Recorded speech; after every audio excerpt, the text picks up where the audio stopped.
नमस्ते दोस्तों, आपका स्वागत है मेरे YouTube चैनल में। और मैं वीडियोस बनाने वाला हूँ। उस सब्जेक्ट का नाम है अर्थशास्त्र। ठीक है। और ये मैं किस लिए बनाने वाला हूँ, ये मैं स्पेशली 2-3 एग्ज़ाम इनको टारगेट कर रहा हूँ। IAS, RAS या फिर बैंकिंग। इन सब एग्ज़ाम्स में एक बेसिक इकोनॉमिक्स आती है। पर्टिकुलरली इनके प्री एग्ज़ाम में बहुत इकोनॉमिक्स आती है। मतलब बेसिक्स 10-15 क्वेश्चन IAS में आ जाएंगे, 10-15 क्वेश्चन RAS में आ जाएंगे। और RAS की तरह ही कोई भी स्टेट लेवल PCS जो होती है, चाहे वो UP PCS हो या फिर कोई और भी PCS हो, उसमें भी इसके एग्ज़ाम के क्वेश्चन आते रहते हैं। और तो उसके लिए मैं वीडियोस बनाने वाला हूँ। दिक्कत क्या है कि अर्थशास्त्र थोड़ा सा टेक्निकल सब्जेक्ट है, और स्पेशली जो आर्ट्स बैकग्राउंड वाले बच्चे हैं, कला जिनका स्ट्रीम है, उनको ये समझने में थोड़ी सी दिक्कत होती है कि दिमाग की बत्ती नहीं जलती अर्थशास्त्र में। और मैं अपने बारे में थोड़ा सा बता देता हूँ। मैंने B.Tech करी हुई है और मेरी 12th क्लास तक की एजुकेशन हिंदी मीडियम में हुई थी। तो मुझे पता है कि हिंदी मीडियम वाले बच्चों को थोड़ी सी दिक्कत आती है। किताबें बहुत इजीली नहीं मिलती। किताबें अगर मिलती हैं तो उनमें लैंग्वेज बहुत टेक्निकल होती है, तो समझ में नहीं आती। और उसके बाद मैंने IAS की एग्ज़ाम पास करी हुई है। मैंने इंजीनियरिंग सर्विसेज एग्जामिनेशन पास करी हुई है। और so this is about me. मेरा नाम कैसे कोई फ़र्क नहीं पड़ता, आप बस मेरे वीडियो देखिए। तो इस वीडियो सीरीज़ में हम कुछ कुछ किताबों का भी सहारा लेंगे। तो उन किताबों के नाम हैं, पहली तो हम पढ़ेंगे NCERT की किताबें पढ़ेंगे, जिनकी PDF आपको इजीली नेट पे मिल जाएगी हिंदी मीडियम में। ठीक है। NCERT की मैक्रो इकोनॉमिक्स की एक किताब है जो थोड़ी सी यूज़फुल है। अब उसको हिंदी में शायद समष्टि अर्थशास्त्र बोलते हैं। और दूसरी किताब है भारतीय अर्थव्यवस्था, जिसके लेखक हैं रमेश सिंह जी। ठीक है। और ये TMH पब्लिकेशन की थी। मतलब आजकल ये मैकग्रॉ हिल पब्लिकेशन हो गया है। इन दो किताबों का भी हम सहारा लेंगे। मतलब मैं उन किताबों के चैप्टर के ऊपर ही वीडियोस बनाऊंगा, तो आपके लिए एक रेफरेंस बुक भी हो जाएगी। और तीसरी बात ये है कि हम IAS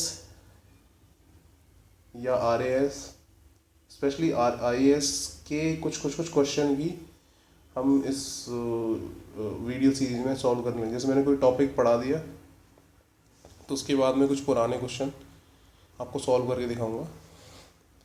और ये मेनली इन दोनों की प्रीलिम्स के लिए ही यूज़फुल है।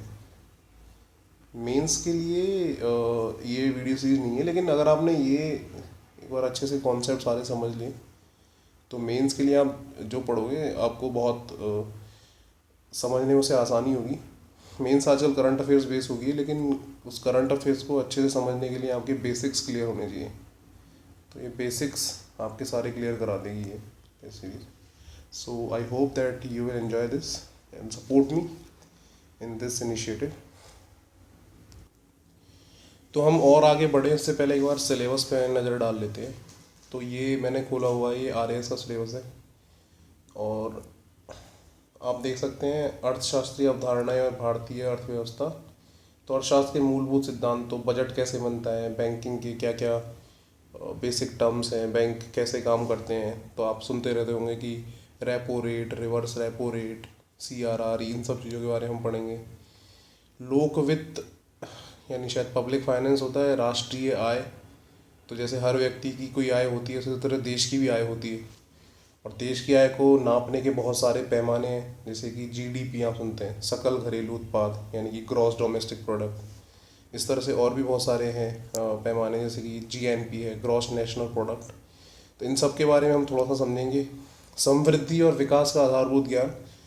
तो समृद्धि और विकास दोनों एक जैसी टर्म लगती हैं लेकिन अलग अलग हैं, क्योंकि समृद्धि का मतलब होता है ग्रोथ और विकास का मतलब होता है विकास, यानी कि डेवलपमेंट इंग्लिश में।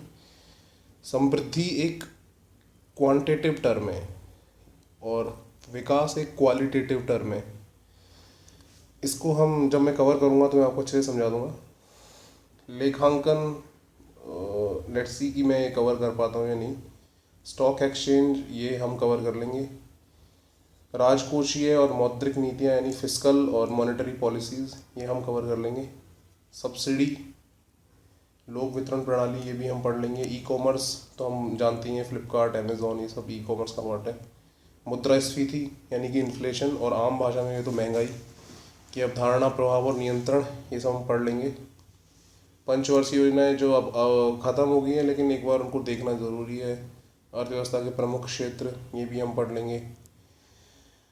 प्रमुख आर्थिक समस्याएं, सरकार की पहल, यानी कि देश में अर्थव्यवस्था की समस्याएं कौन कौन सी है। तो सबसे बड़ी समस्या है कि सरकार को विकास के बहुत सारे कार्यक्रम चलाने हैं लेकिन पैसा नहीं है सरकार के पास, और उनको दूर करने के लिए सरकार ने क्या क्या करा। इसके अलावा और भी समस्याएं हैं, गरीबी है, बेरोजगारी है, देश का आर्थिक विकास, ये सब चीज़ें समस्याएं, इनके बारे में पढ़ेंगे। और सरकार ने क्या क्या कदम उठाए हैं, वो कितने प्रभावी रहे हैं, उसमें हमें और क्या करना है। दूसरा, आर्थिक सुधार जो कि मेनली 1991 में लिए गए थे जब मनमोहन सिंह जी हमारे वित्त मंत्री थे।